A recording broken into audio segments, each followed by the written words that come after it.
I made a video recently about bark collars where I was using some dog trainers as an example. I started out the video by saying, I don't have any problems with these guys, I don't, but, and it's true, I really didn't have any problems with the guys, I just disagreed with like something that they thought about dogs and bark collars, okay? So, do you understand what I'm saying? I took that video off, and the reason why I took that video off is because I think that there's a lot of people in the dog training world that deal with dogs that have their best intentions, they have great intentions with dogs, and I think that generally speaking, the methods that they use are probably pretty effective, and I don't have to agree with everything that they say, because I think that I think Caine 1 put it like this, and it makes sense. It's not really important about the method that the person used. What's more important is the relationship that the person, the dog trainer, has with the dog, and do they have their best intentions at heart when dealing with the dog, and are the methods effective? Do you know what I'm saying? Like, it sort of makes sense that he said this, because it is true. I don't think that every dog trainer is going to train a dog the same way, but if they generally care about the dog, do you understand what I'm saying? So the dog trainers that I did the bark collar video about, one of them contacted me and said that was sort of douchebag, and I thought about it. I'm like, yeah, it was, so I took it off. And I made this decision after I took it off. I'm like, I don't think I'm going to talk about dog trainers if I generally feel that, you know, they have a good relationship with dogs. And do you understand what I'm saying? They don't have to be exactly like me. They don't. And there's very few people that use other things for positive reinforcement like me. You know, there's a handful of us dog trainers that don't use food. We use other stuff for positive reinforcement. I just see it sort of like this, and yesterday, a friend of mine, I saw her on the street. She's walking down the street, and we started talking about UVA and what's going on in UVA, and she sort of summed it up like this, which is similar to how I feel about everything. And I've felt this for a while, which is, if those people down there, you know, how much energy does it take to be that negative? You see what I'm saying? Like, they're so negative about something that's so ridiculous, about somebody's, you know, religion or race. If they harness that negative energy and did something positive with that energy that they're wasting, you know, they could do like so much more, but they're so wrapped up into like this like emotional thing that probably happened to them when they're a child, they can't spin out of it. They can't spin out of it. They don't have enough introspection to understand that they're fucking up. They're fucking up, and they're wasting time on this planet, and they're wasting energy. So that's how I feel. I don't think that, like in the past, full disclosure, I've made a lot of videos when I first started doing this, like kind of critiquing Cesar Millan. I took about 120 off because it's just too negative, you know? It is, it's too negative. You can't change the mind of the person that is into Cesar Millan. To them, Cesar Millan is a hero. He's this charismatic guy that works with dogs, but to me, you know, Cesar sort of seems like, here I am, I'm talking about Cesar, but,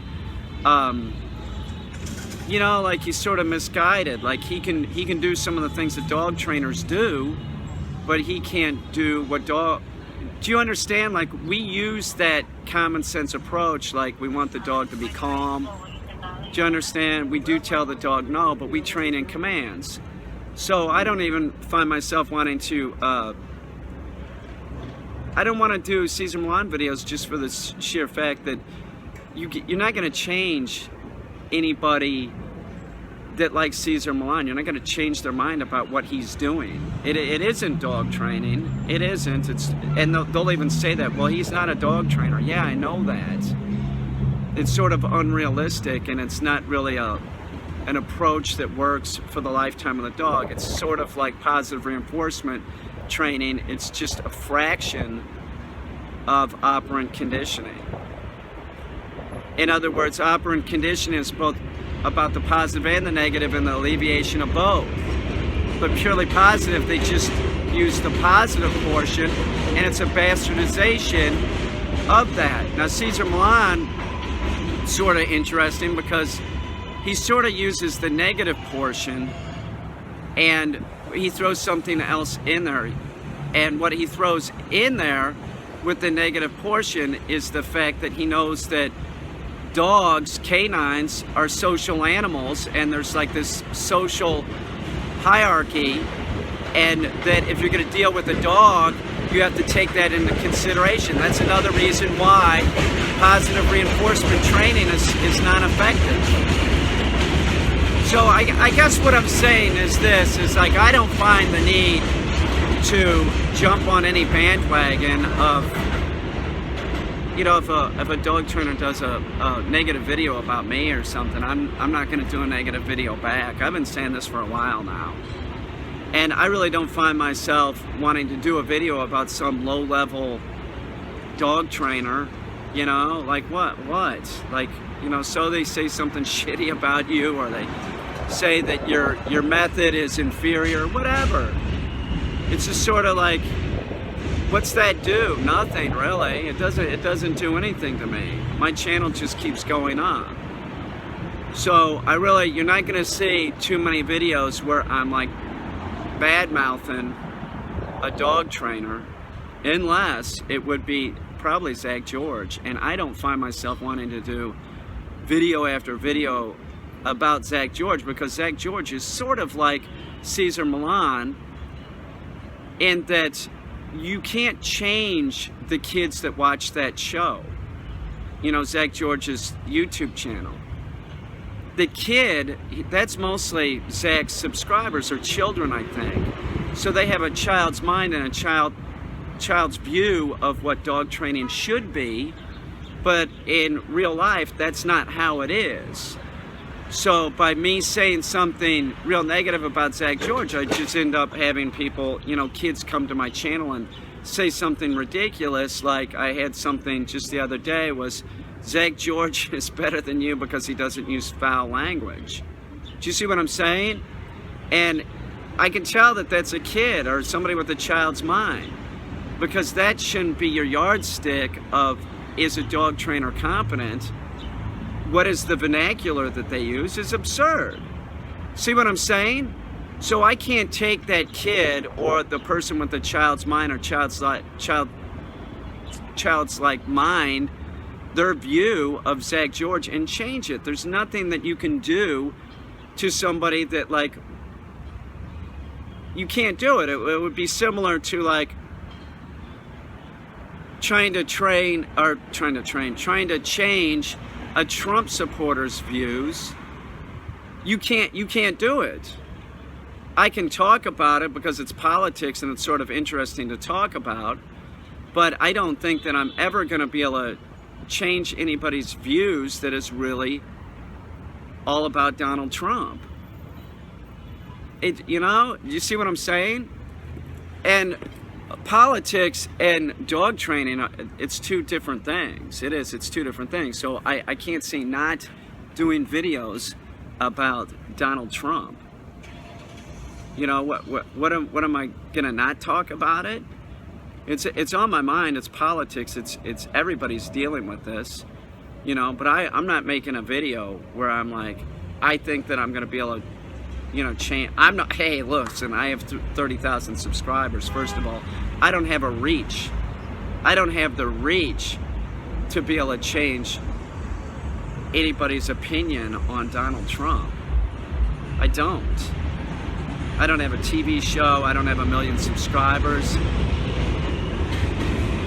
It's just not going to happen. And usually, I probably lose more subscribers. It's probably true when I do make political videos. I lose subscribers. I'm sure of it. There's people that see that and go, well, fuck this guy. I don't. And I've had people say that, like, why don't you stick to dog training? Or like, I wish you wouldn't have said that because I like your dog training videos, but your political views suck.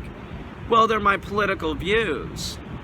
You know, people are multifaceted generally. They're not just have like one facet, and that's me. I've like 14 or 15 different playlists. So, you know, I was trying to be able to make a full-on living making art before I was like, well, I'm gonna switch and do. Well, I had a pet service first. I was like, had, you know, like a pet service. And then when I had the pet service, I'm like, this is too much of a hassle because you have to have employees to do it. And you understand what I'm saying? Like, I'd have like 1 or 2 people like helping me and then never do it right. So I was just like, fuck it, let's bite the bullet and just do dog training. But I was trying to be an artist. There you go. I'm still an artist, but like, to make a living making art is very difficult, especially when you make a product that is animatronic and very raw. You know, my last show was like Donald Trump doing things, like, you know, animatronic sculptures of Donald Trump doing things. So that's a hard sell. Gallery owners that show my stuff know that there's a good chance we could get a review for the show. But sales, if the sales happen, it's a lot of money. But does it usually happen? Most of the time, not. So I make art because I like making art. And I also like discussing those things that are on my mind, like politics. So I can't see not having political commentary on my channel. I'm not really doing the channel. You know, I do the channel for a lot of reasons. There's more than one reason. It's not just like, well, I'm working on getting 1 million subscribers. That's not it. You know, it's an avenue for me to talk about things, dog training, which I think is vastly important. I think that it's like one of the most important things in my life is dogs and animals. But what's going on around me, like with Donald Trump, I feel that it's important for me to talk about it. For my own sake, I want to talk about this. But I don't think that I'm going to be able to change the 24% of the population that is, you know, backing Donald Trump, and a lot of that population, you know, is this white nationalist and racist shit. I mean, they look at me and probably, well, he doesn't look all white, and they're right. So they probably don't like me anyway. I have them coming to my channel calling me a Jew, a New York Jew, and I'm not Jewish, you know? So that's pretty much it. My channel is going to remain the same. I'm still going to put content out, of course, but going after dog trainers especially that are not, you know, I think that generally speaking they care about dogs. They have the dog's best interest at heart. Going after them because they, you know, don't agree with like something that I say, it just doesn't make any sense. There's so many of these dog training channels that are built on this negativity. Let's talk shit about another dog trainer, like they're gonna get famous doing that or something. Like, nobody likes super negative. It's the truth. You could be negative sometimes, sure.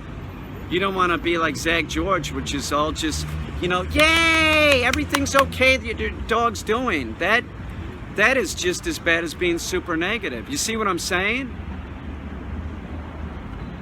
You should look for a dog train if you're looking for, like, you know, to try and like get yourself educated on how dogs are. You should look for somebody that is sort of like realistic, you know, and there's many of us dog trainers out there that are realistic. You would probably be looking for somebody that called themselves a balanced dog trainer, which I guess that's what I am. If anybody asks, I'm a balanced trainer, meaning I teach the dog when it's doing good, and I teach the dog when it's doing something bad. Purely positive, they just accentuate the positive, that's it. And if the dog does something negative, they ignore it.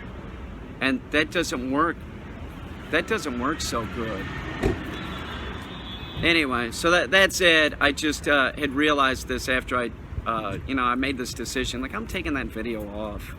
I got no problems with the guys that I talked about in the video. I don't. They're nice. They're nice, friendly guys, you know. I think that they generally have a dog's best interest at heart.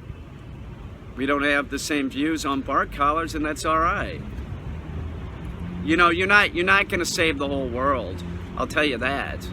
And with 4 million dogs dying every year, 4 million dogs die in the United States alone every year, and there's also 4.5 million people getting bit by dogs.